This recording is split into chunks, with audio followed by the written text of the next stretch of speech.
Let not pillow your heart be troubled. You are listening to the Sean Hannity Radio Show podcast. So like many of you, I have trouble sleeping. I have insomnia. No matter what I tried, it wouldn't work until I met Mike Lindell, and I got my very own MyPillow. It has changed my life. What makes MyPillow so different is MyPillow's patented adjustable fill. In other words, you can adjust the patented fill to your exact individual needs so you get the support you need and want to help you get to sleep faster and stay asleep longer. Just go to MyPillow.com or call 1-800-919-6090. Remember, use the promo code Hannity. When you do, Mike Lindell will give you his best offer ever. Buy one pillow and get another one absolutely free. MyPillow, made in the USA, 10-year unconditional warranty, and a 60-day, no-questions-asked money-back guarantee. You have nothing to lose. So it's time for you to start getting the quality of sleep that you've been wanting and we need. Just go to MyPillow.com or call 800-919-6090, promo code Hannity. Take advantage of Mike's special 2-for-1 offer. MyPillow.com, promo code Hannity. This is Jonathan Gilliam filling in for my good buddy Sean Hannity on the Sean Hannity Radio Show. Man, it is good to be back in the studio, even though, Sean gives me such a ration about riding this scooter around New York City. It's the easiest way I could get around New York City. It's a motorized ET. Wow, it's a great scooter. I recommend anybody that is in good physical shape if they want to get around the city fast, because it goes about 20 miles an hour and you can zip through traffic and stuff. It's great until you meet a empty planter hole that the city of New York doesn't have a tree in, and you flip head over end in it, and I have a complete quadricep ligament tear in my knee. So that's my first visit to the VA this week, and the VA here in New York City, they've done a pretty incredible job. So I want to thank them for all that, for all their help this week. Now, those of you who don't know who I am, and I hope that you do, I fill in on Sean Hannity's radio show. You may have heard me on David Webb. You may have heard me on Andrew Wilkow's shows. I'm a former Navy SEAL, Federal Air Marshal, security contractor, and FBI special agent. And I just finished a book. It's actually going to be out December 12th. You can get it right now on Amazon. It's called Sheep No More, The Art of Awareness and Attack Survival. You can pre-order that right now. It's better that you pre-order it. If you're driving down the road, you never heard of me before, I'm going to tell you all about this book, but I'm going to have a series of people talk today about awareness, because that's ultimately what it's about, the art of awareness and attack survival.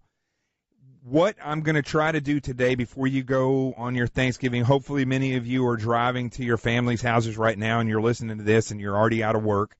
What I'm going to try to convey to you over the next few hours is something that is so important that I want you to, I know you listen to talk radio and everybody listens to stuff, and there's so much going on with whether it's the sex scandals constantly, or whether it is a terrorist attack, or whether it's a church shooting by a crazed madman.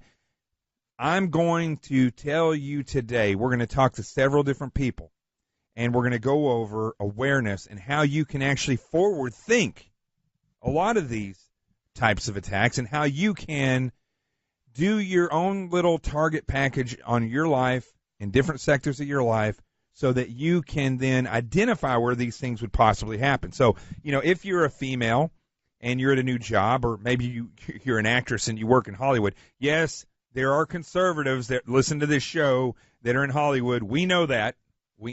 So if you're listening, this is going to be something that you'll want to stay for the whole 3 hours, so you can understand that literally you can find out and identify where these sexual predators may pop up just by simply targeting yourself from their perspective. And so that's what we're going to do. We're going to work heavily today on teaching you this stuff. We'll go over some headlines as well. But I really, really want you all to realize that this is possible. And, again, as we see all these different sexual assault cases, like in the case of Al Franken, listen, let's not mistake this, okay? That was sexual assault. When you grab a woman who is not wanting to be grabbed and you forcibly kiss her, that is sexual assault.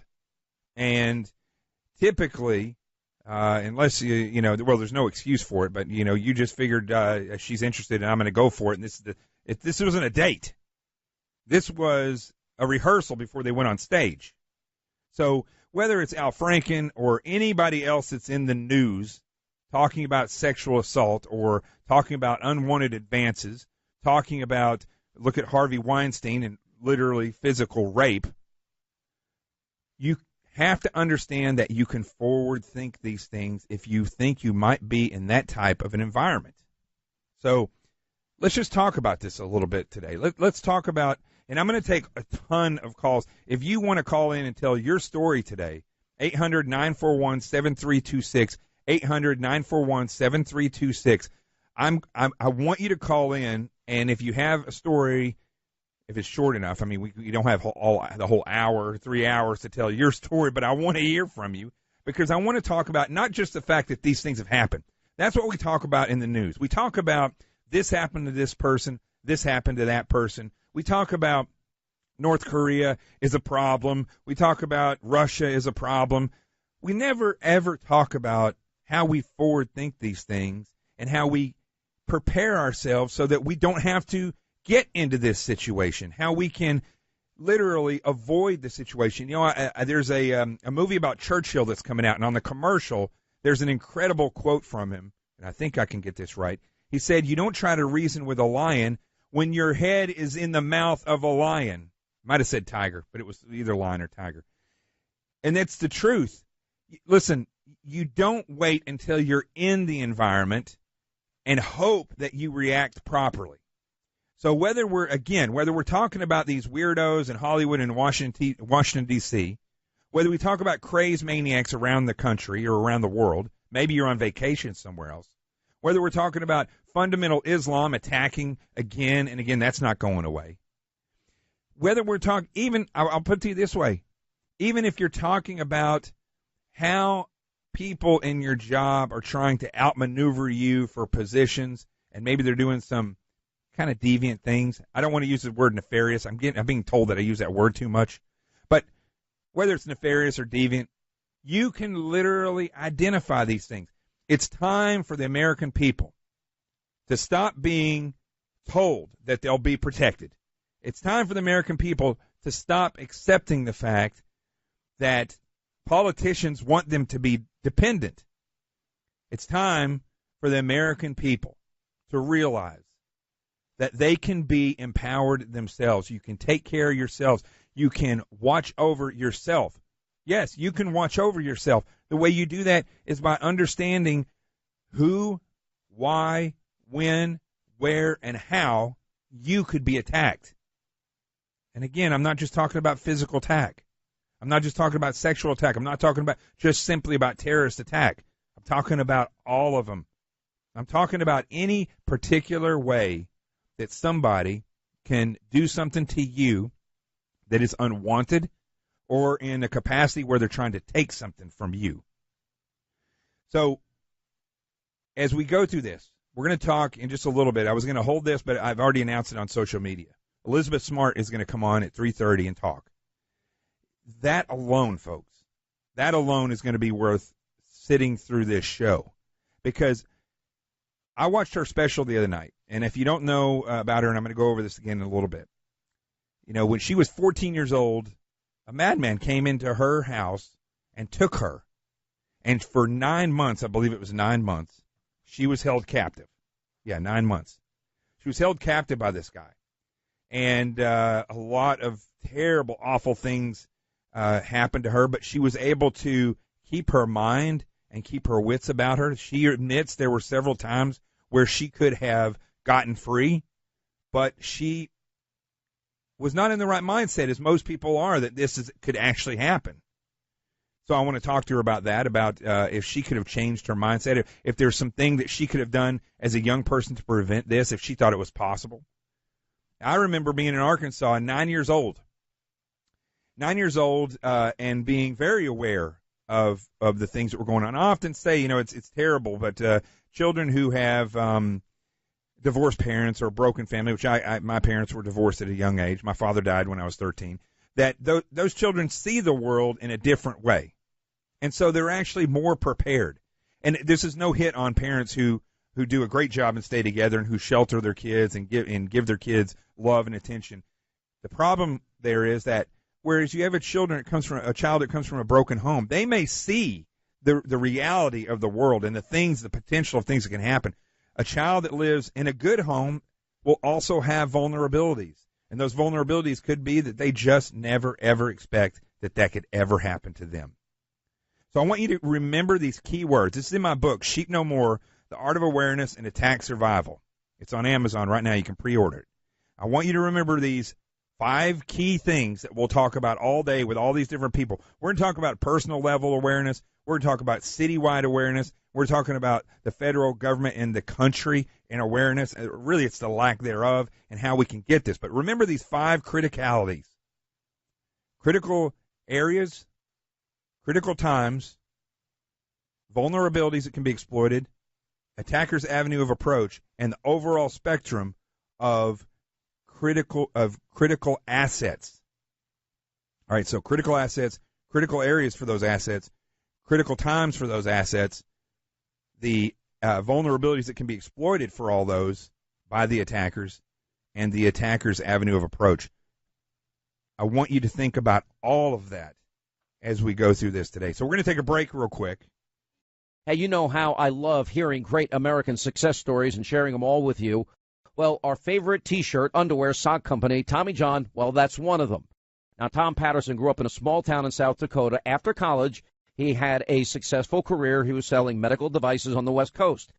But he quickly became fed up with the way his undershirt kept coming untucked. So despite having zero background in men's fashion whatsoever, Tom sketched up some designs for smarter undergarments. Now, starting out of his apartment and growing Tommy John to the globally recognized company it is today, well, Tom did the American dream. Now, of course, they're super soft. They're undershirts. Guess what? They never come untucked. Plus, all of Tommy John underwear is backed by the best pair you'll ever wear, guarantee, or it's free. Go to TommyJohn.com/Hannity for 20% off your first order. TommyJohn.com/Hannity. You get 20% off your first order. TommyJohn.com/Hannity, 20% off.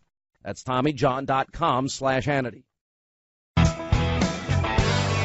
This is Jonathan Gilliam filling in for Sean Hannity on the Sean Hannity Radio Show. You know, he always calls me when he's out. I don't know. Does Sean go turkey hunting? Does he do that? He's a New Yorker. I don't know. I don't know why that came out. Do you go turkey hunting? I'm from Arkansas. It's the law. If I go back, we have to hunt. So, listen, as I started talking earlier there when we started the show, if you want to call in and talk about, you don't have to talk about something that's happened to you, but give your opinion not just on different types of harassment that have happened or assault that have happened, or if you've been in a terrorist attack or anything, any type of an attack, is how did you prepare for that? Were you prepared? Were you not prepared? And I think people are starting to become more aware just by the nature of all the things that tend to happen these days, such as what's going on in Washington, D.C., the different types of sexual harassment. And I think it's very, very good that women are starting to come out and not just feel empowered, but know that the ramifications, I've often felt and understood that and said this to people, that when you work in numbers, when you unify and you do things together, the power that you wield is unbelievable. It's greater than any politician, any CEO, any manager will ever have if you face the problems with a unified group. And so as these women start to come out, what's interesting is that it's becoming easier for women to come forward with issues and not expect that something terrible is going to happen to them because they did it. But I do want to say this before I go to the callers real quick. Actually, you know what? We're going to have to take a break here in a minute. So let me just do this. Let me say this. I want women out there, if you're listening, I want you to think about this. I came up with this. I talked about it on my own show. I do a show every night called The Experts on Facebook Live, Twitter, and YouTube at 8 p.m. every night. It's simulcast live. And what I want women to know from a tactical perspective is this. If something happens to you and you don't feel like coming out and telling people that this has happened, here's what I think that the least that you should do. Because we've seen here with Roy Moore and with other people coming out 30, 40 years later and saying that this happened to them, the court of public opinion is going to be hard-pressed to believe that sometimes. I'm not saying that the women aren't telling the truth.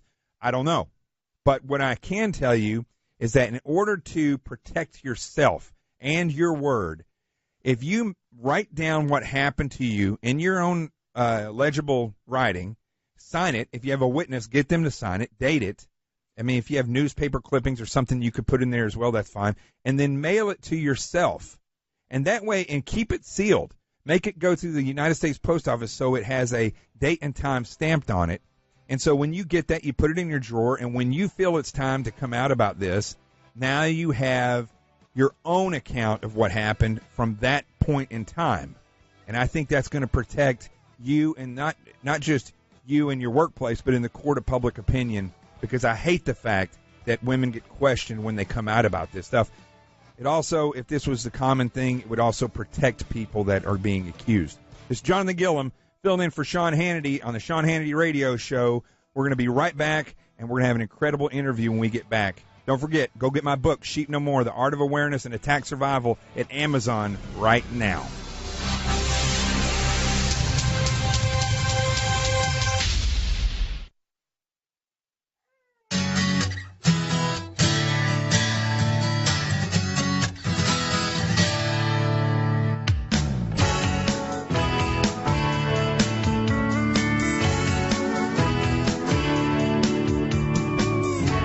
Breaking news straight from the source. This is the Sean Hannity Show.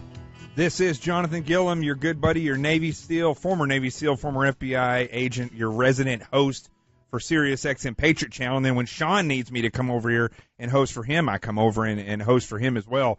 And remember, the phone number to call in is 800-941-7326, 800-941-7326. And the entire show, I've got a book that's coming out December 12th. It's actually available for pre-order. It's called Sheep No More, The Art of Awareness and Attack Survival. And as I've been telling you about, it's all about trying to divide your life up into sectors so that you can literally target yourself from an attacker's point of view, and then turn around, develop your awareness and your understanding of every single place that you are vulnerable, and that vulnerabilities exist that can be exploited. And you can also understand the attacker's avenue of approach. And that will better help you in everyday life and being less paranoid and more aware. And so last week, it was last week, I was sitting this past weekend, and I watched the Elizabeth Smart story. She had her own take on the things, and then they had their movie afterwards. It was absolutely one of the most amazing things I've ever seen. First of all, the entire situation that happened, the way the incident occurred, the initial incident, the way it was carried out, the master manipulation by this psychopath of Elizabeth Smart, but also the very fact that as a 14-year-old, she was able to sustain her mental capacity and then talk about it afterwards, and not just talk about it, but talk about what she wishes she could have done better, what she wasn't prepared for. So I told Lauren made the call, and we got Elizabeth Smart to come on the show today. So Elizabeth, I can't thank you enough for coming on here, and I got to tell you, I'm told all the time, thank you for your service, because I was in the military and stuff, but I got to tell you, thank you for what you're doing now because of what happened to you then. I just can't tell you how many lives you're probably saving and touching by doing what you do. Well, thanks. Thanks so much for having me. And you did an incredible job telling your story. And I've also seen your TED Talk, and you're very poised, which is I'm telling you, you're amazing. I've dealt with a lot of people who've been through these things. I guess the question that I want to start off here is, if you could go back, and I know you've talked about this a lot, and you advocate for children and making people aware of young people aware of how they could better themselves and prepare themselves for these types of things. If you could go back to that point, let's say a year before, 2 years before, at 12 or 13, what do you think you could have done, or the school could have done, where you go to school, parents could have done or could do, that would have prepared you for this type of potential incident? Looking back, I'm not sure that there's anything that would have prepared me for it or could have prevented what happened. I can't say for sure, but I do know that prevention education is huge, because even if I had been through, some prevention education and it still happened to me, I would have at least known what my choices were, because in that moment when I woke up to a man standing above me with a knife at my neck telling me to get up and go with him, I didn't feel like there was a choice to be made. I feel like I did the only thing I could do. Right. And so I think even just having that empowerment of realizing that even in that most dire of situations, I still had a choice, I think that would have been helpful, because, we talk about, fire safety, stranger danger, what to do if you get in an earthquake. We talk about all those kinds of forms of safety, but has anyone ever talked to you about what you should do if someone breaks into your home in the middle of the night and has a knife at your neck? Right. No. And certainly not every circumstance can be covered. Not every scenario can be covered in prevention education, but many of them can. Mm-hmm. And I agree with you. So I wrote this book, and one of the reasons why I wanted to have you on here was to get your take on some of this stuff. I think that if we break our lives up into sectors, you can look at some of these different things. One of the things I did is I look at, and this is what I did a lot when I was in the FBI. I ran the special events program, so I would look at all the places in New York where there could be a potential attack, and I would look at it from an attacker's point of view. One of the things that I didn't get from your story, you may have said this, I just missed it, was how this individual got into the home. So my mom, the excellent cook that she is, she had actually burnt some potatoes that day. My grandfather had recently passed away, and it was the end of the school year, so millions of assignments were due, and my family was just sort of trying to regroup as we headed into the summer vacation. And because of the many things on, my mom had a million things going at once, and the potatoes happened to burn. So she opened the window to let a breeze in, and it was a window. It was fairly high off the ground. It wasn't just easy jump into the window. It was fairly high off the ground, and it was narrow. It wasn't a big fat window. And that evening, I remember going around the house with my dad, locking the doors and closing the windows, and I guess that window just was not closed 100%. It just left a crack open just to try to continue to get rid of the burnt smell. Right. But see, that was the window he forced his way in through. And he was aware. He had done some work on your house before. That's correct? He had come to my house once before, yes, with the sole purpose of finding out where I lived. And so he was fixated on you before. That was his main goal when he came there, was to find out about you. Yes. Very interesting. So that's the same thing as I've talked about with a lot of people, is that not just this type of psychopathic attacker, but pedophiles will slowly work their way into a home, and often befriending the family, even through church or social engagements, where they can actually get in touch with the family and then work their way close to the child. So it may not just be a window; it may be actually a social engagement. Absolutely. Well, the majority of kidnappings that take place, they're not strangers. There are people that you know, whether it's family or someone within that circle of trust, a friend, a community leader, a religious leader. Unfortunately, stranger danger, as great as that is, your kids might be better off with a stranger rather than the people you know. Right. And that's kind of terrible that I just said that. No, but it's the case. I actually have investigated cases of most kidnappings, or I wouldn't say most, but a great vast majority of the kidnappings are domestic kidnappings, where either an estranged parent, sometimes you even have people that were step parents will then go back and kidnap these children. It happens all the time. And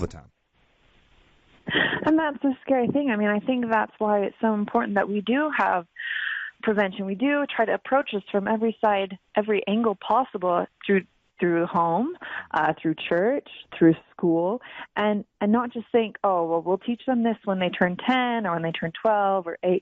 I think it has to be an ongoing conversation. In fact, a couple of years ago, I was interviewing two young women who they had both been raped their freshman year of college.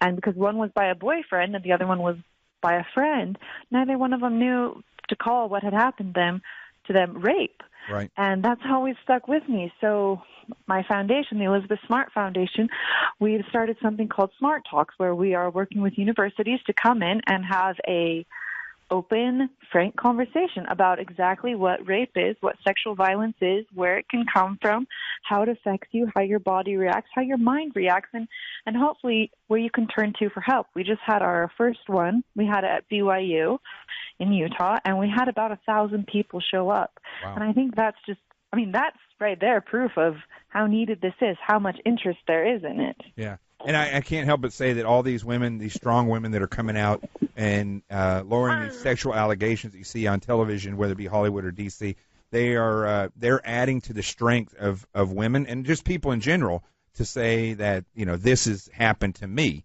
or I don't want this to happen. And, I tweeted out to your foundation right after I watched your show that I believe your show, whether it be the movie or the part where you gave an account of what happened. I don't remember which one came on first. I think your account came on after the movie. But that should be shown in school. I think every year people should see this so that they are aware of the potential of these things. Well, thank you. That's extremely kind of you to say so.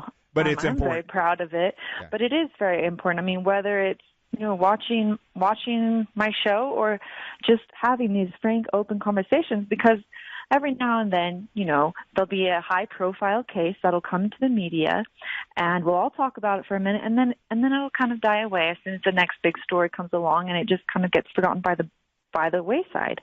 And that's not enough. We need to have these ongoing conversations. We can't allow them to forget. I mean, at our first Smart Talk, I just had multiple women come forward to me and disclose to me how they didn't feel like they could ever be loved again. They were scared to get into relationships again because they felt that they were damaged goods, that what had happened to them was somehow their fault, and now they can't move forward from it. So not only should we be addressing this from a preventative side, but we should also be addressing it from a human side, right. And help people to realize that another person's actions cannot take away your worth as an individual. Because that was probably the most heartbreaking thing for me that evening that we had our Smart Talks. It wasn't me, talking about my story or talking about things that are generally hard to talk about. It was afterwards, hearing girls coming up to me saying that they had been abused and that they couldn't make friends, or that they wanted to have a boyfriend but they were too scared to, or how do you talk about it with a significant other? So I think it needs to be approached from all sides.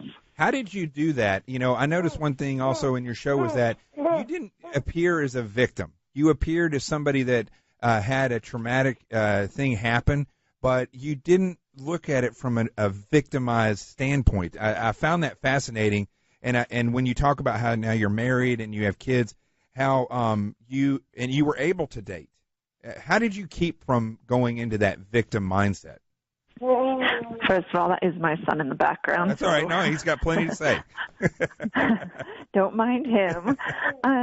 When I was kidnapped, I was very much that little girl who dreamed of, meeting her Prince Charming and, getting married and living happily ever after and having a family and all that entails. That was very much me before I was kidnapped. And when I was kidnapped, I felt like all of those dreams and hopes for my future had been ripped away. And I remember when I came home, I felt like they'd all been given back. Now, I think had I been in a culture where arranged marriages were common, or where, it's not uncommon to have extreme marital gaps in age, I think those things probably very much would have affected me. But I came home, I was only 15, so I was able to go back, and you can never truly reclaim everything that's been taken from you once you've been kidnapped and sexually assaulted, but to as much of an extent as I could, I did. And I was able to go through those experiences of, holding a boy's hand for the first time and going on my first date and eventually having my first kiss. And it was almost 10 years from the time that I was kidnapped to the time that I actually got married. And so I think that was an important time period for me to grow and mature and experience more parts of life and different relationships until ultimately I was ready to get married. And I think that's... You allowed the healing process to happen. Yeah, and I think that's been true on a lot of things. And I've seen how, I've come to learn and appreciate and be continually humbled and amazed at just how many people did pray for me and did search for me.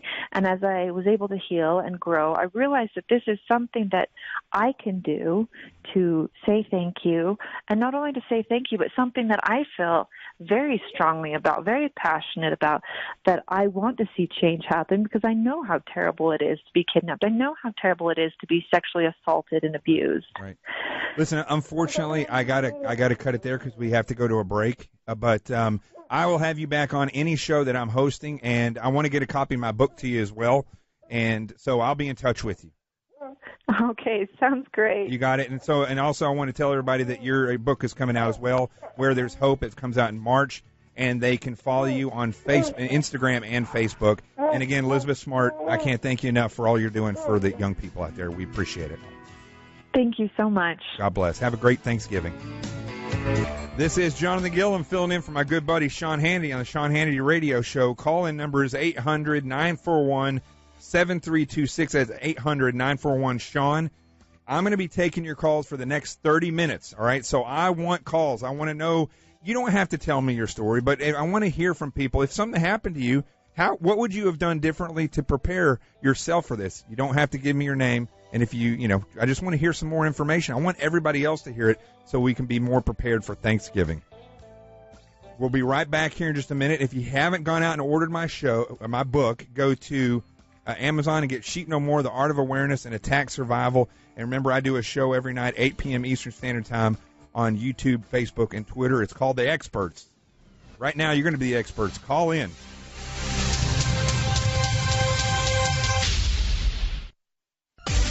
This is Jonathan Gilliam filling back in for Sean Hannity, day before Thanksgiving. And I can't thank Sean and Linda and Lauren and Ethan and everybody else. There's 50 people that work back here. It's like a massive, massive organization of people. There's two people sitting here right now.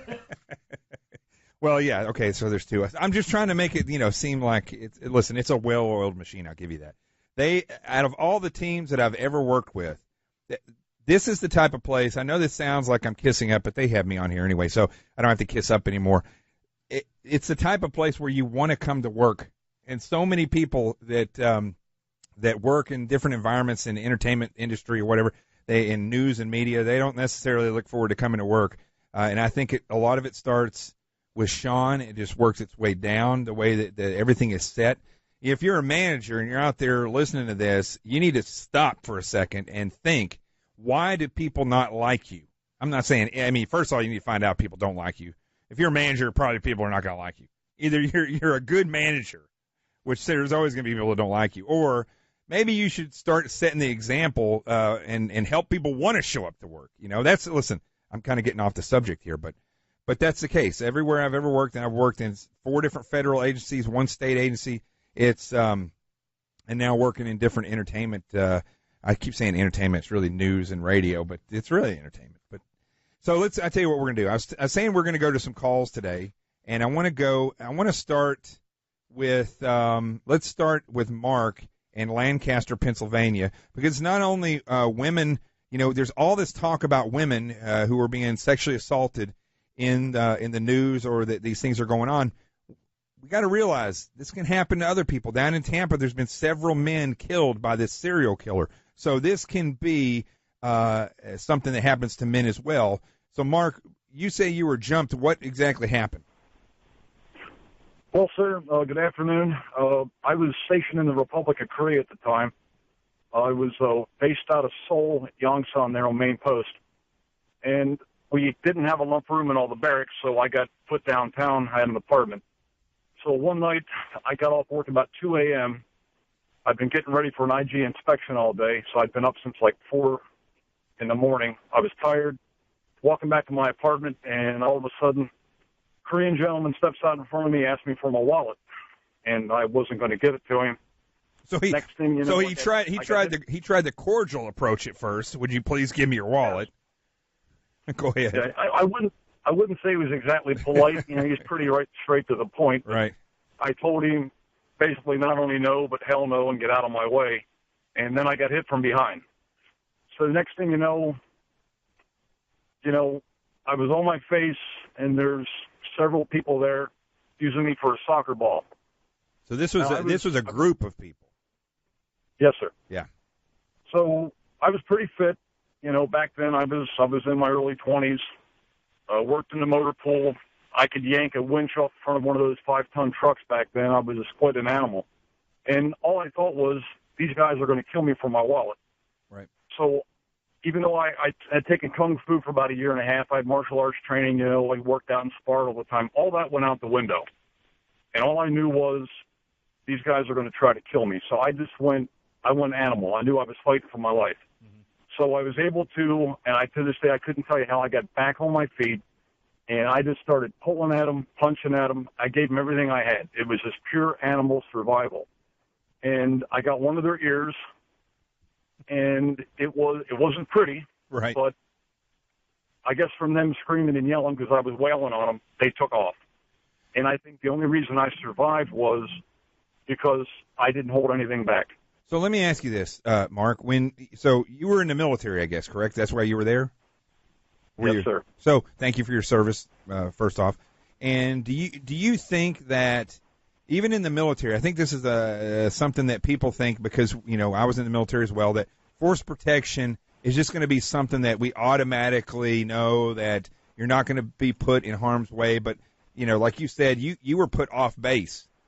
What do you think that you could have done differently? Or let's say the military inevitably could have always done something differently. But what do you think yourself, from a targeting perspective, what could you have done differently that would be the lesson that you would teach people? Not the fact that you fought them off, because, there's actually, to tell you the truth, I'm glad you did, but there's a lot of people who aren't going to be strong enough to fight somebody off. What would you have done differently to actually look at this from a critical standpoint and say, this may be a critical area, and me going to and from work may be a critical time? What could you have done differently to maybe avoid that? Well, first and foremost, I would have raised my level of situational awareness. I think I grew complacent, even though there was those type of petty crimes that went on all the time. I would say number two, I should have taken probably some different routes back and forth to work. I got into a pattern. I, got comfortable, thought it was okay.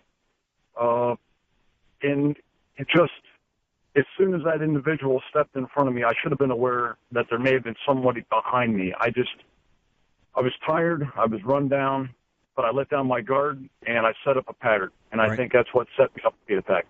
Well, they know, people typically, as I've been talking about all day, is that bad guys, it doesn't matter if it's somebody who's going to rob you, if it's somebody that's going to break into your house, whether it's a pedophile or whether it's you're facing an enemy on the battlefield, or even, as a SEAL and an FBI agent, we build target packages. That's what attackers do. If you alleviate or get rid of, bad guy, good guy, and you say attackers, all attackers will build some sort of a target package. And I can guarantee you that these people knew that where base housing, off-base housing was, and the routes people would take, and they know that people get complacent, and that's how they knew who to look for. They knew, what days to target you, and so on and so forth. A lot of times they'll target people around payday.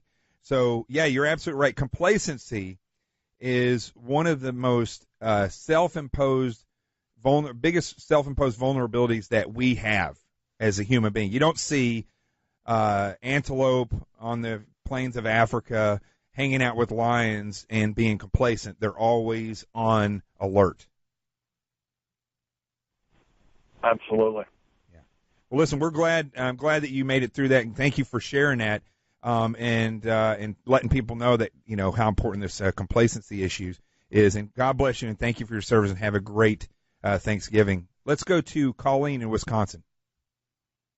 Hi, thank you for having me on the show. You got it. Interesting conversation it's sad for my kids. Then they're older, young adults now.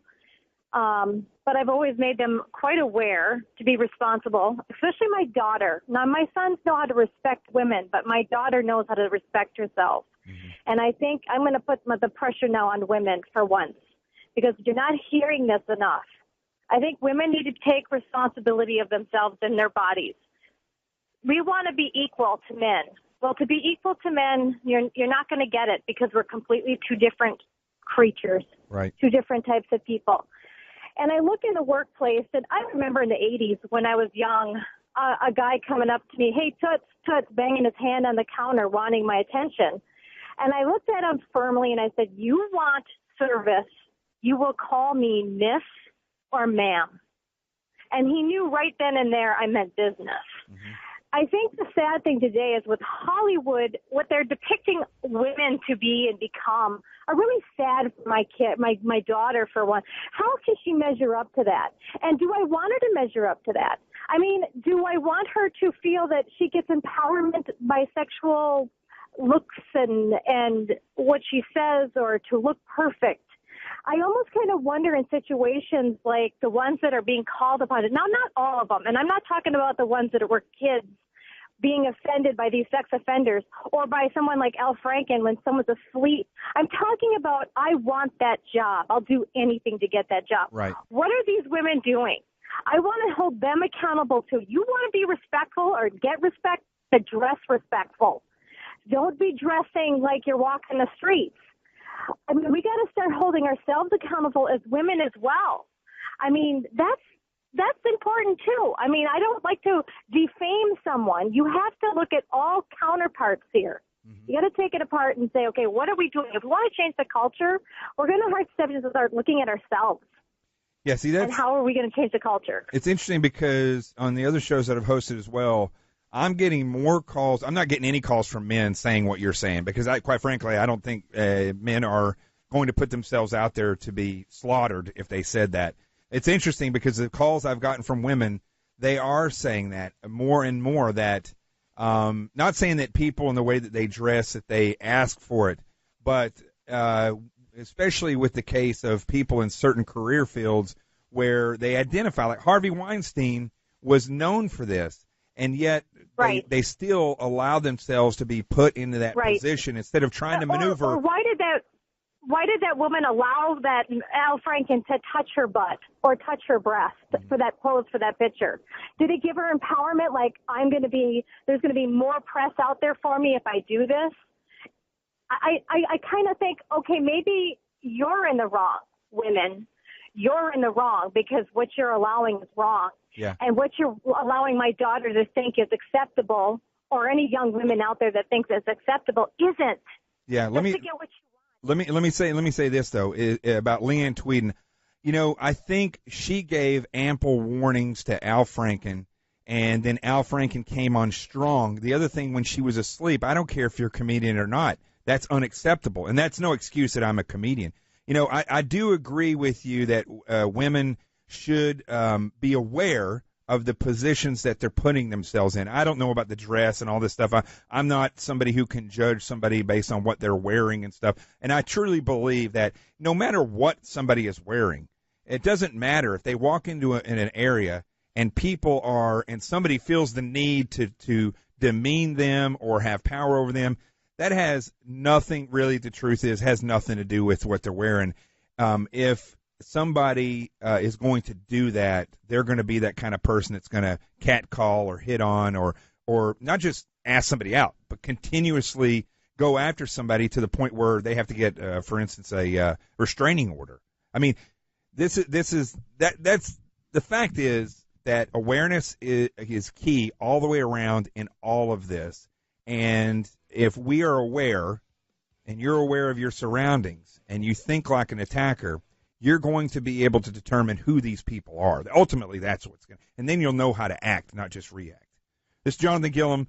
We're going to take a break right now. Call-in number is 800-941-7326, 800-941-SEAN. We're going to come back. Got a good call from Russ in Virginia about churches. I've been waiting to talk about this as well. Don't tune out. Stay tuned in. You're going to learn a lot on today's show. We're getting away a little bit from all these news headlines, but we'll cover some of that as well. And go get my book, Sheep No More, The Art of Awareness and Attack Survival. It's available right now on Amazon for pre-order. We'll be right back.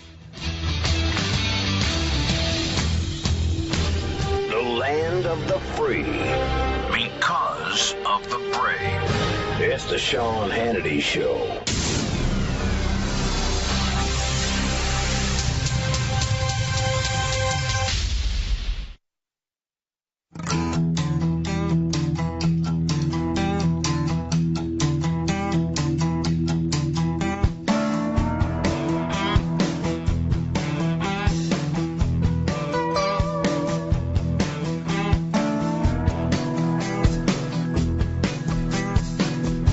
This is Jonathan Gilliam filling in for Sean Hannity, and we're talking today about awareness.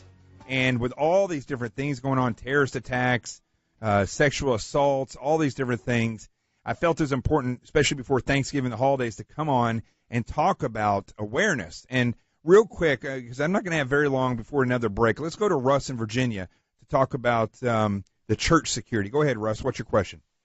Hey, JT. How you doing? Just wanted to say that my church has got me doing security for them. Yep. And I'm trying to teach those that haven't handled a weapon to also be aware, and that it may be one of their final things to do is to pick up that weapon. And I don't want them to be afraid of it. We have several people who carry, and we're having training sessions with the weapons and target practice, because if you don't use it, you lose it, you know. So here's one thing. I'm working with them, and I'm just wondering if there's anything else that I can do to get them more aware of their surroundings. Absolutely. You know, Russ, one of the things, I'm limited on time here, one of the things that you can do is you can identify the critical areas where an attacker could come from. Although it could be just inside the church and somebody stands up and does something. So people need to realize this. The whole congregation needs to realize this. Your congregation needs to know how they should act.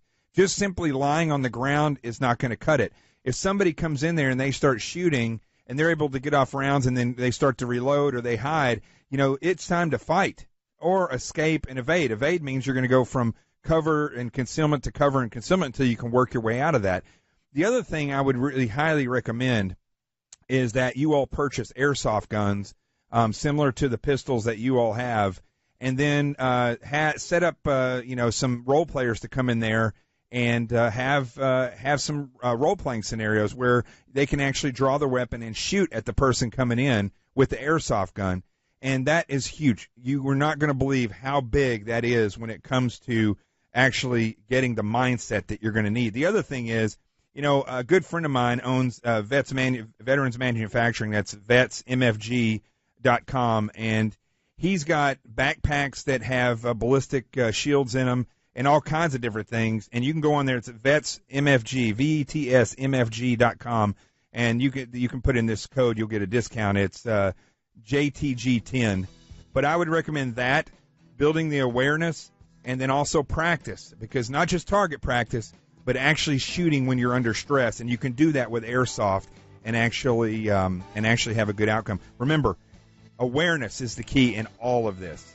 This is Jonathan Gilliam. We'll be right back for more on the Sean Hannity Radio Show. 800-941-7326, 800-941-SEAN. Go get my book, Sheep No More, The Art of Awareness and Attack Survival, at Amazon. We'll be right back.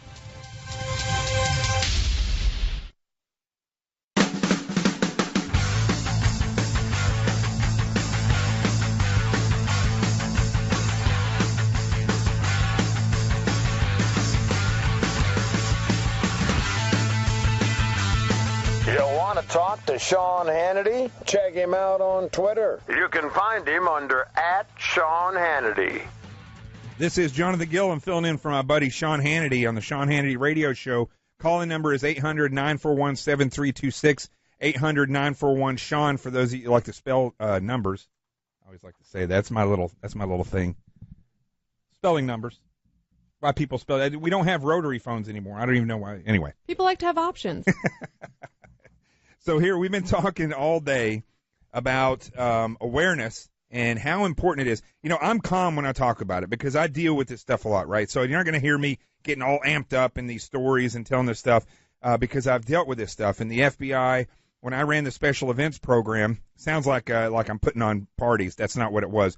I was the guy who went around the city and identified areas that could be targeted and did operations orders and threat assessments for large events that would have a huge draw like the Macy's Day Parade or small events that may still have a large draw like when Glenn Beck did his first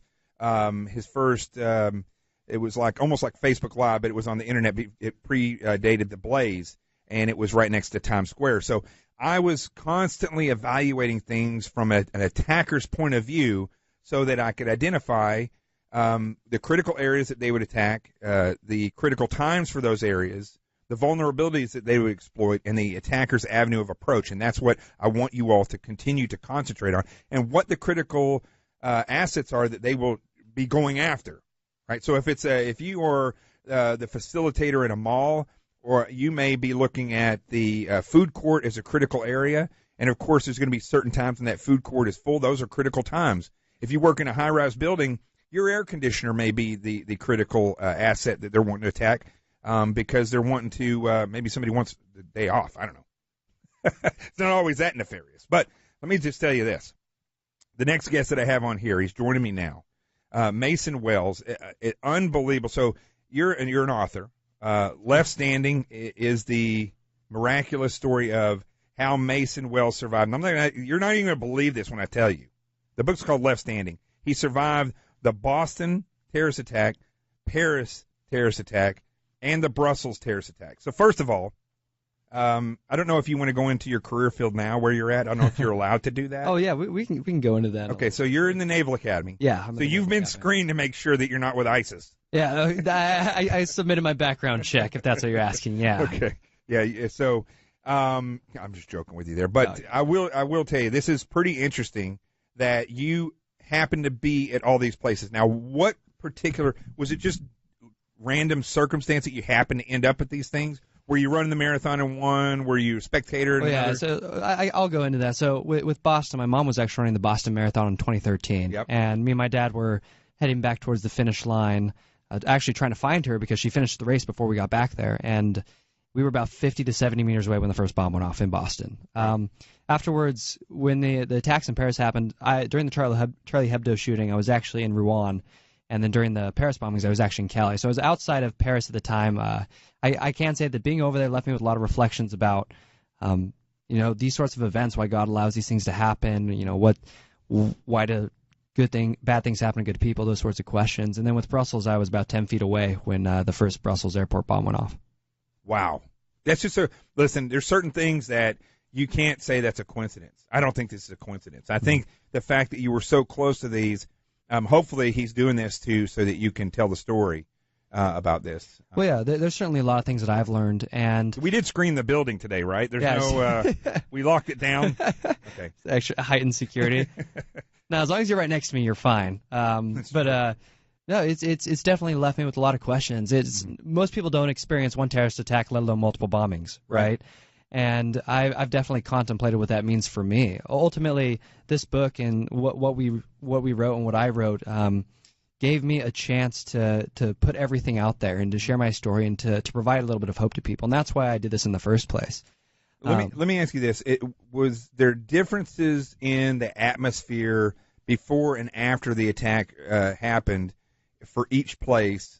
Was there something similar to the atmosphere? Yeah, so it's actually interesting. I can look and see the differences as well as the similarities in everything that I've experienced. So when I was in Boston, the response happened fairly quickly. Within 1 to 2 minutes, you had police cars, ambulances, everything rushing to the scene, almost running into people, pedestrians standing still as they tried to weave out of these massive groups of people fleeing the scene. When it came to Brussels, though, the response was a lot slower. I mean, it took me 3 hours to finally leave that airport in an ambulance to the hospital. So if you can imagine, I'm sitting there with third-degree burns, shrapnel, a ruptured Achilles tendon, wounds to the point where I couldn't even get up and walk, and I'm out there in the cold for about 3 hours. It was a long ride, and it certainly left me with a lot of time to contemplate.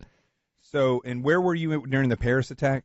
During the Paris attacks, I was outside of Paris when they happened. And Paris was a city we were in regularly. I'd been in northern Paris the week before the attacks. And those attacks left a lot of the French people as well as us with questions. And people were angry. People were scared. And those reflections are in the book, and that's why I've put it in there. So I know you were injured in the Brussels attack at the airport. But which one would you say affected you the most?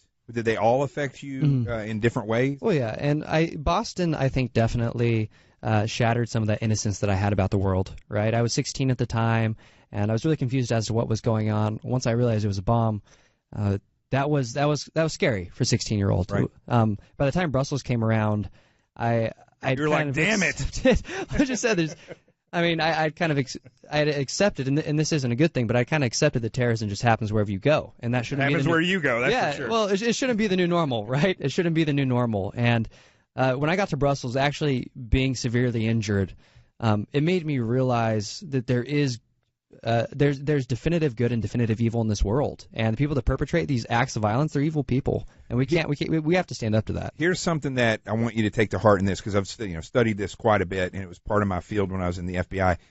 Yes, I like to look at these fundamentalists, these Islamic fundamentalists. First of all, we have to call them for what it is. This is fundamental Islam. It's not radical Islam. It's the same Islam that was practiced by Muhammad 1,400 years ago. So the reality is, there's a lot of people that I would say the majority of people who actually commit jihad in the name of Islam are very religious people. They're just following something that, or they've been twisted in a way where they go down this evil path. But I have to say, like most people who are part of cults, they may not be evil people, but what they believe in and what they've been led down is an evil thing. And that is more scary than an evil person. An evil ideology will literally cloud the judgment of millions of people for over a long period of time versus an evil person who will do, like in a mass shooting, something very evil for a short period of time, and it's that person. Yeah, well, one thing I will say is, as an ecclesiastical missionary for my church, I was out on the roads talking with people every single day. That's what we did. And I think that the people that did these horrible acts in Europe don't represent the feelings of most of the people, most of the Islam or Muslim people that I met walking the roads. That being said, we can't dismiss these acts of violence. It's not okay. I was able to forgive and get past that and move on with hope. And I hope most people that are involved in these attacks can. But that doesn't make what they do dismissible. I mean, we have to fight this. And you can forgive all you want. Doesn't mean that it's going to stop on their part. Yeah, and the book. Let me say this one thing. Forgiveness. I hear this a lot in missionaries. I'm a Baptist, and so people go down range. I call it. They go to other countries to do missions to help out and stuff. We should never do two things. You should never say, "I'll be protected by God," because God's giving you a protection by making you aware. That's the first thing. You have to protect yourself. The second thing is, you can't say that I'm going to forgive this person and then turn a blind eye. Because like I said earlier today, that one of the quotes from Churchill is that you don't try to reason with a lion or tiger when you have your head in the lion's mouth. So, but go ahead. Oh, yeah, I was just going to say that I'm not going to be one to propose what we should do on a government scale or what nations should be doing. But what I can say as individuals is, kind of rooting out that fear in ourselves is essential to continuing our lives. We can't let these things define us. We can't let these things change how we think about travel, how we think about our families. Ultimately, we need to find hope in better times to come. And I think there will be a day when the prevalence of these attacks and these mass shootings slows down, and I hope it stops. I hope it stops soon. But until then, I think we just need to have faith in a higher power and do our best as citizens to be decent people and address it where we can.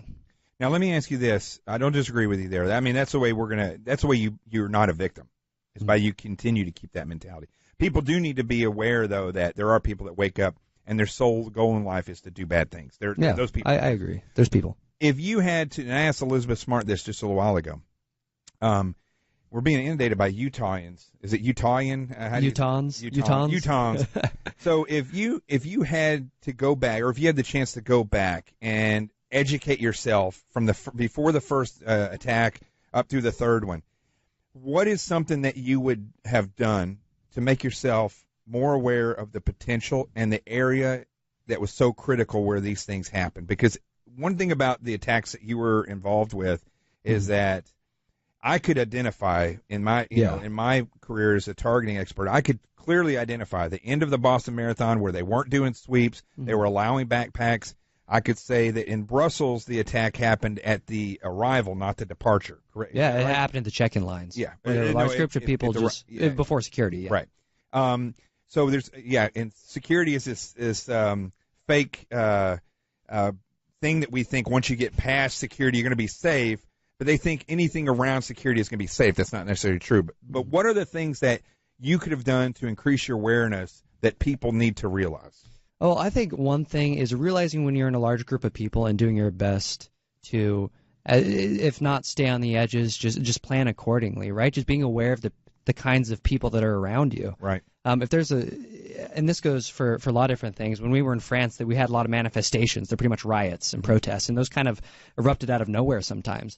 And so essentially just keeping your head on a swivel, trying to stay away from big groups where you can. And like I said, it's just a common sense thing. I don't think we should live our lives in fear of these sorts of things. That being said, do your best to keep your head on a swivel, and also know how to respond if something like this happens. If you can give help and you're someone that knows basic first aid, then by all means stay and help somebody. But if you have kids with you, if you know you're not going to be able to help, get as far away as possible from the scene. Yeah. When I was injured in Brussels, actually, at the airport, about 45 minutes after the bombs had gone off, someone started shooting. There was actually an active shooter that hardly anyone ever reported. Another bad guy, or is this... Another bad guy, yeah. A man with a Kalashnikov that was shooting people, as people put it. And he essentially started shooting the people that were there. Military police took him down really fast. But that happened 45 minutes after the initial bombings, right? So, don't... Secondary attacks. Yeah, don't stand there with your cell phone and film what's going on or take pictures. I mean, it's important that some of these things be documented, of course, but,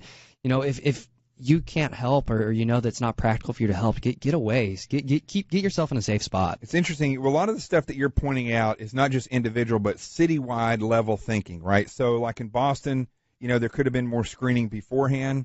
The response afterwards could have been more of a tactical response in the way of after the initial attack and after they got the second guy, the mayor goes on and tells everybody, we got him. Well, they don't know who else is involved with that. And in Brussels, and in both of these attacks overseas, you saw the slow response, which means that they're not prepared for it, the authorities. But overall, the main thing that you said there is groups, large groups.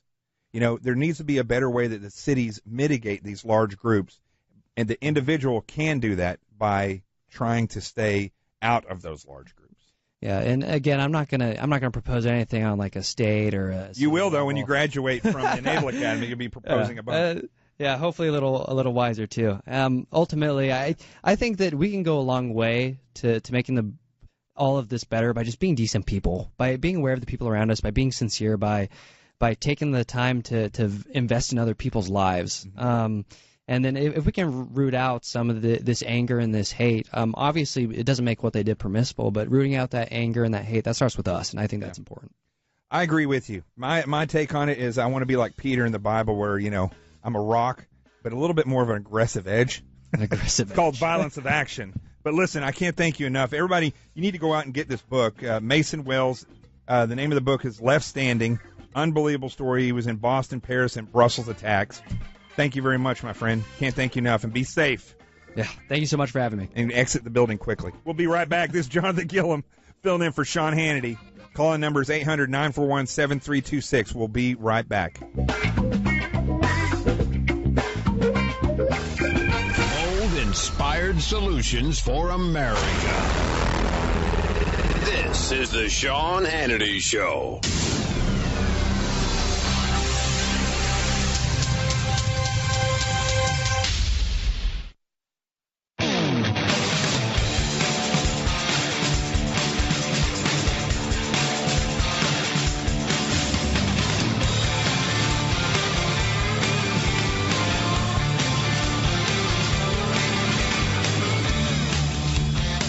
This is Jonathan Gilliam filling back in for my good buddy Sean Hannity on the Sean Hannity Radio Show. And, man, that was interesting. We have had so many interesting people talking today about different types of things that they've been involved with, whether it be abduction, whether it be terrorist attacks. And this is where I want people to focus and realize that the fact is it can happen to you. You know, everybody always talks about lottery, and they say that I'm not going to play the lottery because I'm never going to win that. Well, somebody does eventually win the lottery. Your chances are just as good as theirs. So the same thing with an attack. If you just keep saying, not me, well, eventually, guess what? It might be you. So why don't we're going to take another break here in just a second. While we're taking a break, go to Amazon and order Sheep No More, The Art of Awareness and Attack Survival, and then call in 800-941-7326. I'll be taking your calls eventually. I'll get to those. Coming up next is my good buddy Scott Eulinger and Dr. Shiva Ayyadurai, I believe is how you say his name. This is going to be incredible. We'll be right back.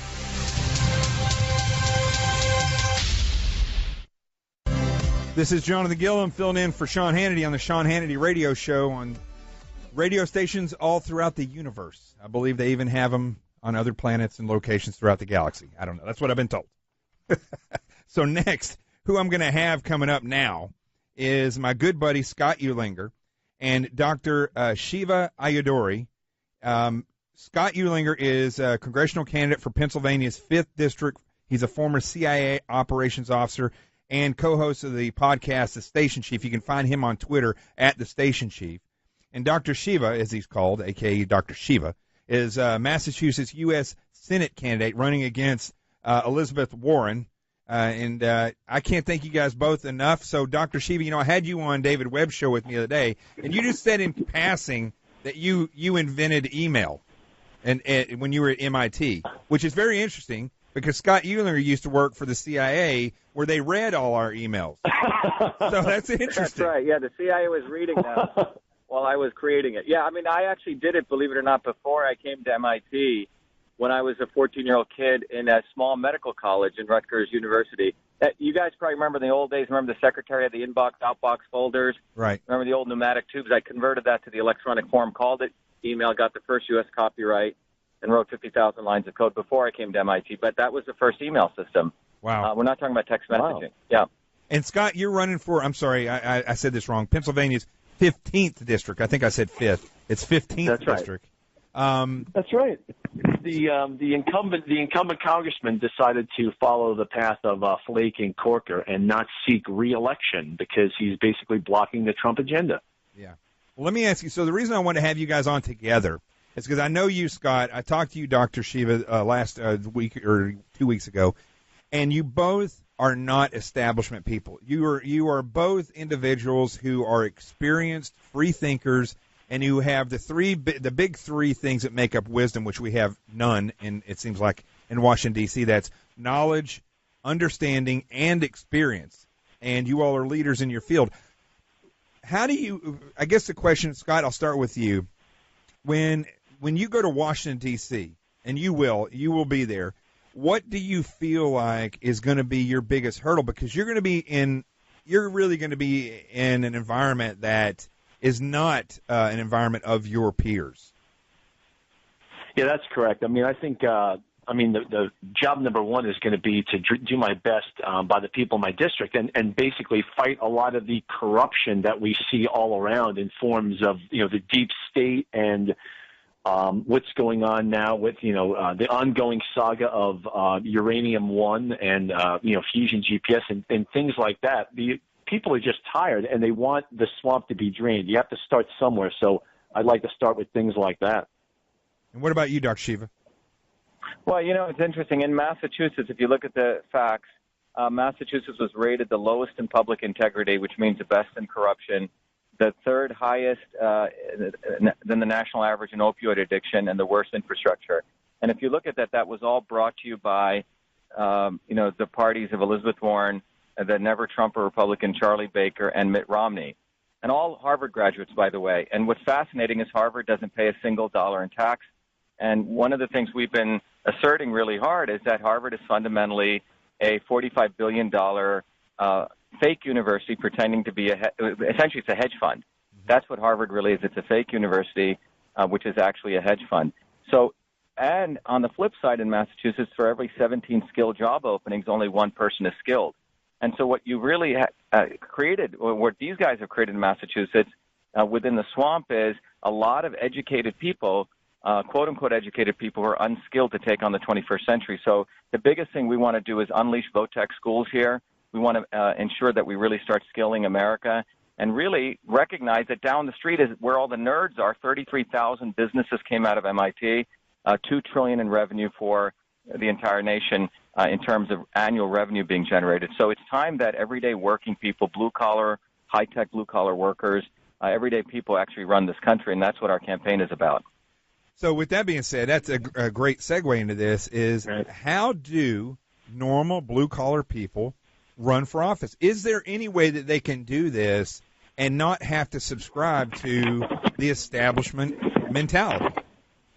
Scott, go ahead. I think that can be done because at this point, because now after 2016, we have the game has changed somewhat, and there are a lot of organizations out there and a lot of individuals who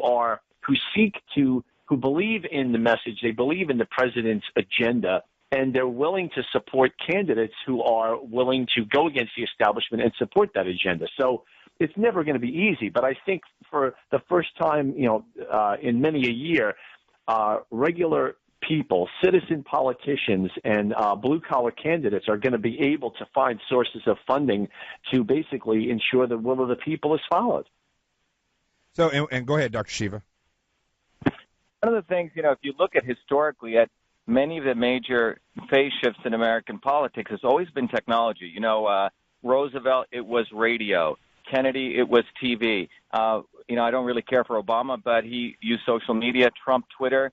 And the next phase is what we call the use of data warehousing and big data technologies that really help us do targeting but make it accessible. What's happened is the two parties, the GOP establishment and the Democrats, do not make the data available to everyday independent candidates.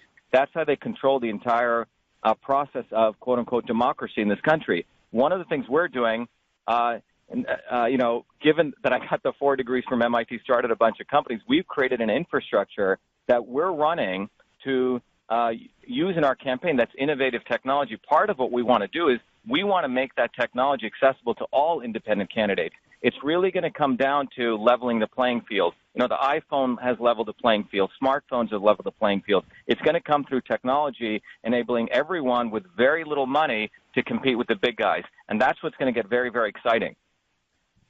So again, it's financially, it's going to be difficult for people to compete because in congressional races, for instance, Scott, those used to be in the hundreds of thousands. And as we saw down in Alabama, I think it was this last year, where it got into the tens of millions. Or Georgia, that's right. That was Georgia. Right. It extended into the millions. That's right. So that, I guess, in a way, it's a good thing that you start getting national attention on local congressional elections. But perhaps along with national attention, you also get an increased need for funding. Right. So that's something that is going to have to be squared away. But fortunately, I found some people who were very supportive of my candidacy, and I think they're going to be continuing to be supportive of a lot of other individuals running for Congress across the country who are, willing to stand up against the establishment and ensure that the will of the people is, carried through. Mm-hmm. Dr. Shiva, you talked about Harvard, for instance, and when people think of the deep state now, they're familiar with this. They're hearing, about whether it be the DOJ or the intelligence communities or even in the DOD, all these different agencies. I don't think they realize that the deep state extends past Washington, D.C. into these private entities. Yeah, if you actually look at the history of the deep state, I call it the military-industrial academic complex. It's a triangle. President Eisenhower talked about it in his farewell address, and then Fulbright talked about it. He called it actually the military-industrial academic complex. Eisenhower called it the military-industrial complex. That triangle is based on this notion that they're the ones who know better than everyone. Elizabeth Warren's part of that. All the establishment is part of that. What's fascinating is that when you actually look at it, though, for example, innovation or technology, most of the greatest innovations in technology do not come out of the military-industrial complex. They come from everyday people. You asked about the invention of email. A 14-year-old boy is the one who invented the first TV in a small farm in Franklin, Idaho. A 14-year-old kid invented email. the narrative that the military-industrial academic complex likes to put forward is that they're the ones that own everything, and that's why we should so much feel happy that we're funding war as well as sickness, because that's what they profit from. Right. And, when you look at Harvard, it's part of that elite industrial complex. These guys actually do not produce a lot when you really look at it. What they really learn how to do is to move money around. Elizabeth Warren's part of that. She tries to fake what I call she's part of the not-so-obvious establishment, that she cares for the everyday poor black person, poor white person, the working people. But fundamentally, she exists to make sure those people who actually want to change stuff get sucked back into the establishment. And that's what's so insidious. It's easy to understand the existing establishment. People like Elizabeth Warren are the more insidious part that are used to basically entrap people to stick on with the establishment. So we only got about a minute and a half left before I got to take a break. Scott, we'll start with you. This is all fascinating stuff. Fascinating that you guys are saying. Go ahead, Scott. It is, and it's particularly interesting that and I agree with Dr. Shiva that it is and academia is definitely part of that complex. So it's rather ironic that U.S. academia is one of the leading in the vanguard of anti-free speech, the anti-free speech impetus that we've been seeing across, college campuses, not just in Massachusetts, but everywhere else, and so ironically, they owe a lot of their sources of funding to the government, but yet at the same time, they're creating this PC, or they're the leaders of this PC environment that's making it difficult for people to, basically exercise their First Amendment rights. Right. Yeah, it's very interesting. So let me ask you this real quick. About 30 seconds. We got about 45 seconds. What do you think, Scott, from awareness standpoint? I'm talking about awareness all day today. What can people do to make themselves more aware of this establishment politics that you've been able to figure it out? How do you think people can figure this out? Well, I guess unfortunately we've gone down the path where we have to kind of follow the old Soviet model. You have to read a lot of disparate sources of information, and to basically get to assemble the picture of reality that you should be viewing. You can't rely on any one source of information anymore. So basically, the internet has allowed us now, at least we can poke around and access different sources of information to see what is going on around us. So, Dr. Shiva, the old days are over. Dr. Shiva, real quick, do you think there's going to be more people that are capable of defeating the Elizabeth Warrens coming forward, or do you think it's going to take a while before we get to that point?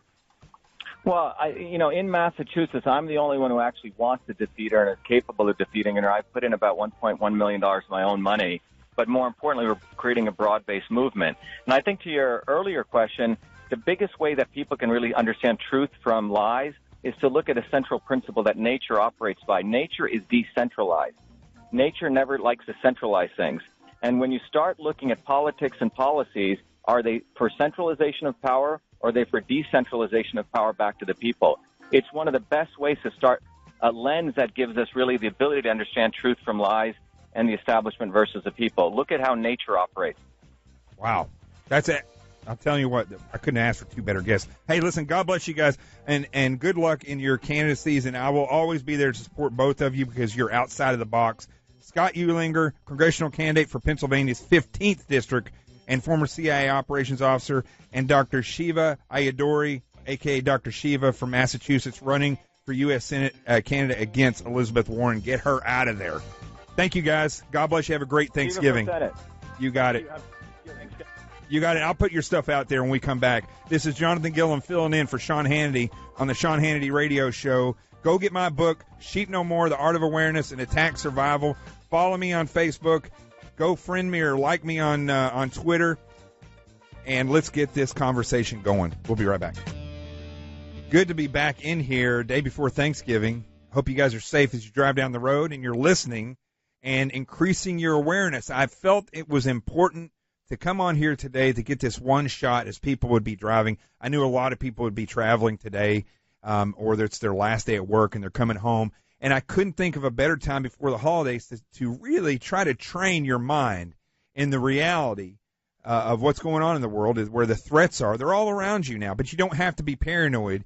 You can systematically understand and pick out where the critical areas, the critical times for those areas, where the vulnerabilities that could be exploited are, and where the attacker's avenue of approach is. For instance, mass killings don't usually happen at 3 a.m. when nobody's around.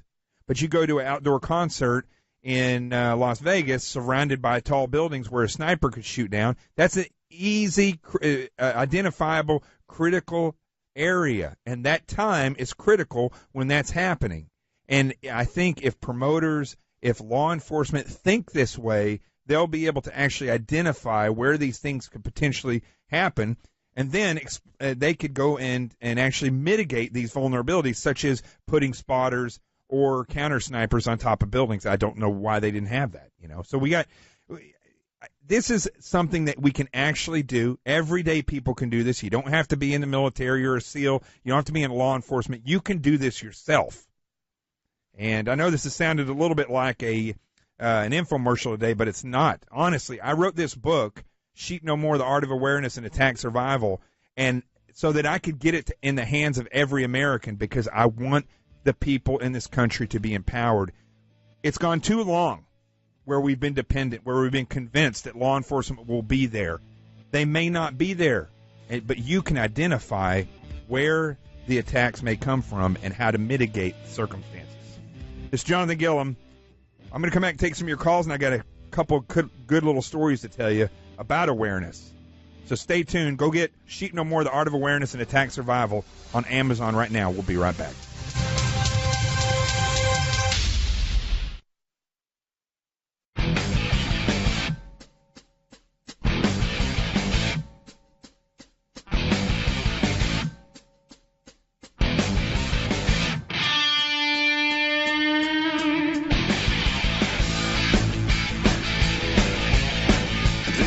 Is what's right with America. You're listening to the Sean Hannity Show. But today, it's Jonathan Gilliam filling in for Sean Hannity, my good friend. I hope he's having a great Thanksgiving week, along with Linda, as she's out there somewhere in the far west of the east. She's in the ether, but you know what? She's like omnipresent. She's always here, even when she's not here. This is very, very, very true. Listen, they're two of my heroes. Sean and Linda are not just incredible powerhouses in the radio field and in the news field, but they're realistically two amazing people that do so much for so many people. And so I'm very thankful that I met Sean on the set of his show back in 2013. I'm very grateful and thankful that I got to come over and be a part of this team with Linda and everybody else back there. It's just a great place to come and be a part of, so I'm very thankful for that. Now, I'm going to take a couple of calls here real quick, and then I want to talk about a couple of stories about awareness. It's going to kind of throw you for a little bit of a loop here, because I'm telling you, awareness is one of the biggest, most important things that we have lost in this country. We just have lost a complete awareness. Before I even go to the callers, though, I do want to say that one of my listeners from my show, somebody who takes part in the dialogue on the experts, I do that every night, 8 p.m. Eastern Standard Time on Facebook, Twitter, and YouTube. And her name is Petya. She is, I think I'm saying her name right, and she is from Bulgaria. And she was over there when it was a communist nation. Some of the stuff that she has to say is incredible. And like all of my other friends that came from communist countries, they see some of the same things going on in this country that they saw over there, and that's because they're aware of this. They're aware of the reality of what communism can do. They're aware of the characteristics of it, and so they see these things happening. Anyway, I just wanted to say hello to her son. I think his name is Merrick Wolf, and I hope I'm saying your name not right, Merrick, is that he wrote a list of who he would want to have at his birthday party, I believe it was, and I made the list of one of the special guests that he would want to be there. Although he did put me at number 10. Thank goodness I made it at number 10, because the list stopped at number 10. So top 10, that's not bad. Yeah, I'm right below Mike and a couple other good guys, I guess. So thank you very much. Listen, if I can get to Florida, I will make sure that I get there. And thank you to all my friends and listeners and part of the Constitutional Quick Reaction Force. That's what the people that follow me and that take part in the dialogue and that stand for the Constitution. They're part of the hashtag CQRF. So if you're on Twitter or Facebook, always hashtag CQRF. There's no membership. You believe in the Constitution, you're a part of it. Let's go to Burbank, California. Let's go to Rhonda. Hi there. Hey, how are you, Rhonda? You there? I'm good. I'm just calling to let you, your listeners in on a tip that's, I think, helped me a lot to overcome being a victim, and that's just looking at people square in the eye. If you're walking down the road or the sidewalk or the mall or wherever, when someone's passing you, look them in the eye. Acknowledge that you see them. That deters a large percentage of people from attacking you. Just a simple little look and wave, hi, how you doing? Just anything to knock them off their game, because they want to catch you unaware. And if they see you looking elsewhere and all around like, oh, I don't see you, like I'm invisible, you're a perfect victim. You are making yourself a victim. So just look people in the eye. That will stop. And I learned that from the Houston Police Department one time when they came out to give us some safety clues. You know, it's interesting you say that because I was just watching a video. I think it was in Miami. There's a girl walking down the sidewalk, and she actually has a pistol in. She has a concealed weapons carry permit, and she had the pistol in her purse. And there's a guy walking across the street right towards her, but she doesn't make eye contact with him, and she's not, clutching her purse. And he comes up, pulls out his own gun, pistol whips her, and steals her purse. So, you have to be aware. It's just because you make. I know a lot of people, especially in New York, they don't want to make eye contact with people. But especially if you're walking down the sidewalk alone, you have that concealed weapon carry permit for a reason, and you should be able to get to it. But before you even do that, you should be able to identify the person as they're approaching you. I really don't think she had an idea what was getting ready to come. Absolutely. I think the key here is they are looking for a victim, and if you just by looking at them and acknowledging, I see you, you're not making yourself a victim anymore. You've already got the upper hand on them. They like to they like to attack people when they're surprised. Right. And a lot of women do this. You walk down the street, you'll notice a lot of women looking everywhere but at the person coming towards them. I don't know why they do that. It's almost a submissive act. I don't understand it, but I look at everybody when I'm walking down. Right. That's good. That's good. Right. Hey, listen, God bless you, Rhonda. Have a great Thanksgiving. And you got it. Let's see. I'm going to take I'll take one more call. I got to tell a story here real quick. Let's go to Steve in Illinois. Go ahead, Steve. Hi. I'm calling. I want swift justice. My formula stops repeat offenders, which is quite often for the American people. Everything you're talking about sounds well and fine, sir. Yeah. But the bottom line that seems never talked about is executing these perpetrators instead of the taxpayer housing and feeding these pieces of garbage. Good example is the Boston bomber. He should be hung on national TV or at the very least put to death in some form or another. Do you not agree? Well, I think Texas sets the standard of the way I believe justice should be. Texas doesn't waste time. Florida's very similar. When they identify somebody who's done such a heinous act, they take them out. They're no longer a citizen of the United States. They're no longer a citizen of the earth at that point. But Texas is they're quick with their justice. Unfortunately, Steve, you live in Illinois, and people in Boston, again, very liberal. New York, very liberal. Majority of these large metropolis areas around the country are very liberal and very dependent on the government and on law enforcement, and so they get into a weird mindset of forgiveness, or they get in a weird mindset of, twisted morals. Let's not kill this guy, because, it's okay to kill a child in the womb and have an abortion, but we don't want to, kill this person that committed this act and literally killed people. So it's real weird, twisted type of mentality that's been drilled into a lot of people's heads, and I really literally think it has a lot to do with the left.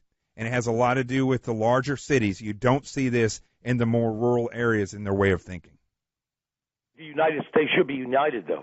I totally agree with you. But here's the problem. The United States has been subverted by what I believe is communist subversives, and they have worked their way into the educational system, into Hollywood. They've worked their way, as we were talking about earlier with Dr. Shiva, into the Ivy League schools and all the universities. They're definitely in the Democratic Party. I believe they're in the Republican Party as well.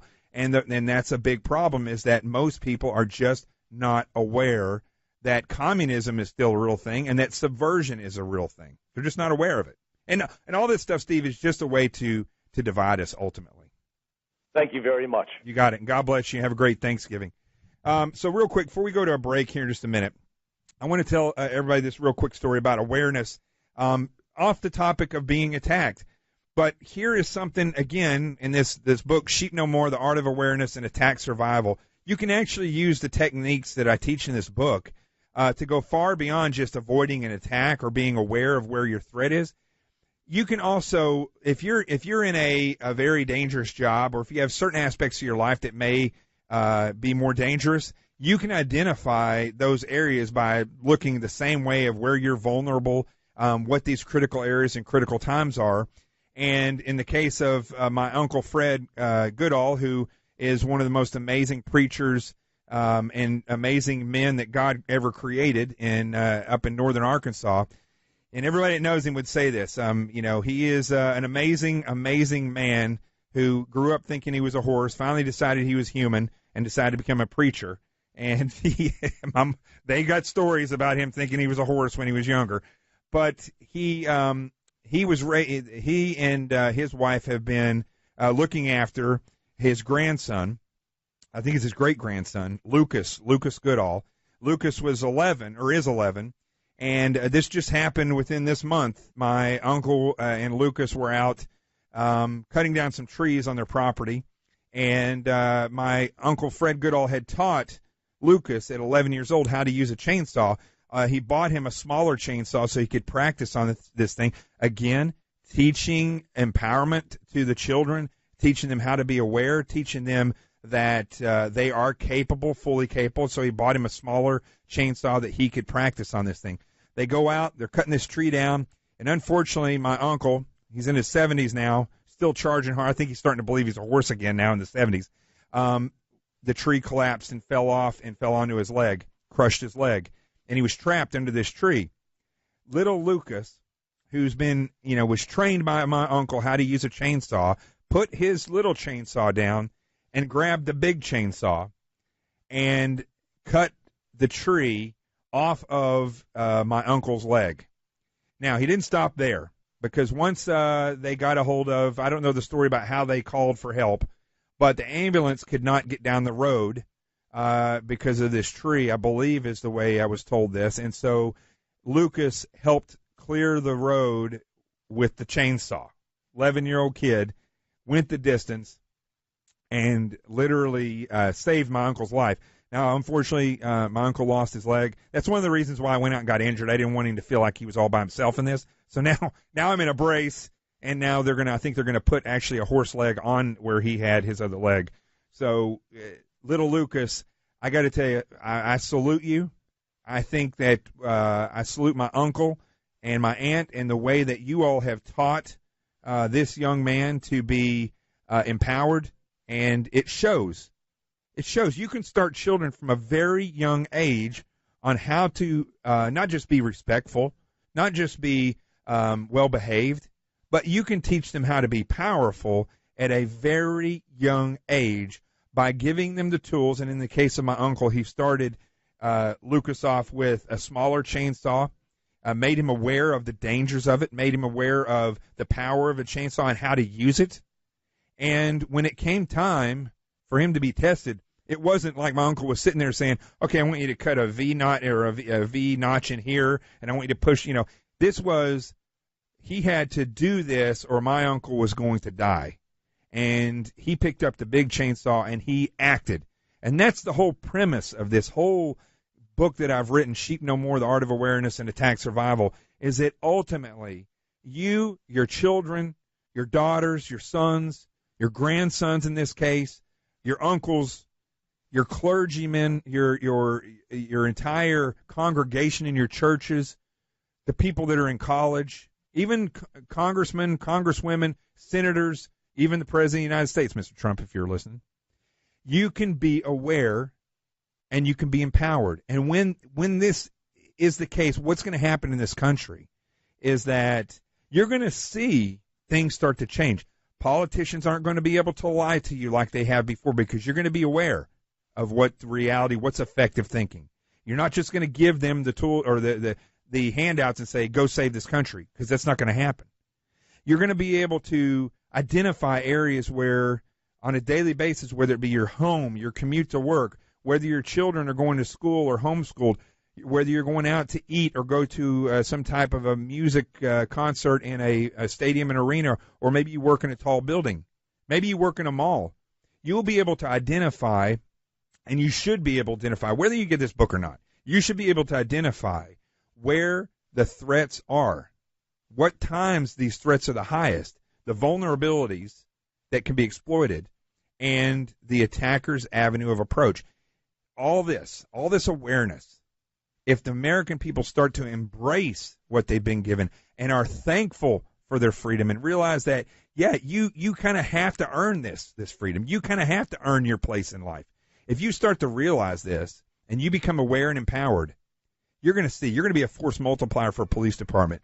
You're going to be a force multiplier for your neighbor. You're going to be a force multiplier for all the first responders and, in general, for the country.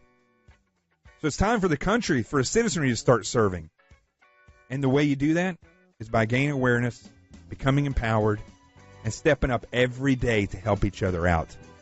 This is Jonathan Gilliam. We're going to come back for the Sean Hannity Radio Show in just a minute. Sheep No More, The Art of Awareness and Attack Survival. You can pre-order it at Amazon right now. We'll be right back.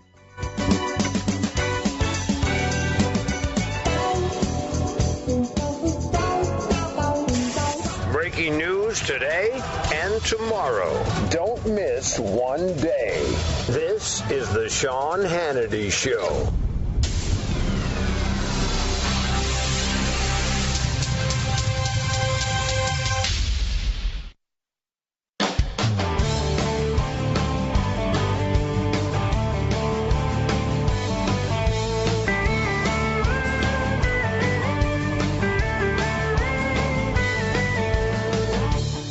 This is Jonathan Gilliam, final stretch here.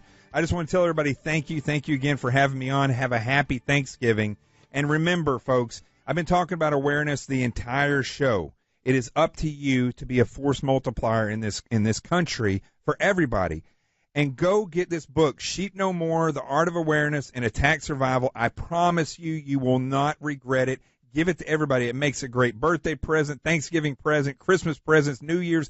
Just get it. You don't even have to have a reason to buy it for a holiday. Just get it for people that are going away from home or people that you know that may be in a predicament where they could be attacked. Give it to family, new parents. This needs to be something that gets in the hands of everyone. It's on Amazon right now for pre-order. Sheep No More, The Art of Awareness and Attack Survival. And it will also be available on Kindle and audiobook December 12th. Audiobook may be a little bit later. I'll find that out and put that up. Follow me on Twitter, JGilliam_Seal, and on Facebook at Jonathan T. Gilliam. I'll see you guys. Peace.